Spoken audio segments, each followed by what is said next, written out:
ಓಂ ಶಾಂತಿ. ಒಬ್ಬ ಪೋಷಕರು ತಮ್ಮ ಮಗುವಿಗೆ ಹೇಗೆ ಮಾತನಾಡಬೇಕೆಂದು ಕಲಿಸುತ್ತಾರೆ. ನಿಮ್ಮ ಮಕ್ಕಳಿಗೆ ಮಾತನಾಡಲು ಕಲಿಸಿದ ಸಮಯವನ್ನು ನೆನಪಿಸಿಕೊಳ್ಳಿ. ಅವರಿಗೆ ಪ್ರತಿಯೊಂದು ಪದವನ್ನು ಕಲಿಸಲು ನೀವು ತುಂಬ ಪ್ರಯತ್ನಪಟ್ಟಿದ್ದೀರಿ.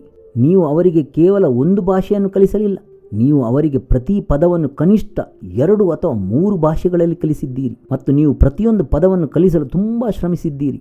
ಆದ್ದರಿಂದ ಮಾತ್ರ ನಿಮ್ಮ ಮಕ್ಕಳು ಇಂದು ಜನರೊಂದಿಗೆ ನಿರರ್ಗಳವಾಗಿ ಮಾತನಾಡಲು ಸಾಧ್ಯವಾಗಿದೆ. ನಮ್ಮ ದೇಶದಲ್ಲಿ ಮಾತ್ರವಲ್ಲ, ಪ್ರಪಂಚದಾದ್ಯಂತ ಜನರೊಂದಿಗೆ ಅವರು ಮಾತನಾಡಬಹುದು. ಏಕೆಂದರೆ ನೀವು ಅವರ ಬಾಲ್ಯದಲ್ಲಿ ಪ್ರತಿ ಪದವನ್ನು ನಿಖರವಾಗಿ ಕಲಿಸಿದ್ದೀರಿ.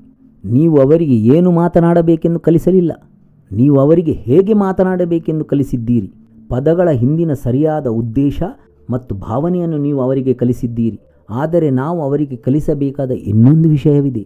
ಅದು ಯಾವುದೆಂದರೆ ಹೇಗೆ ಯೋಚಿಸುವುದು. ಓಂ ಶಾಂತಿ.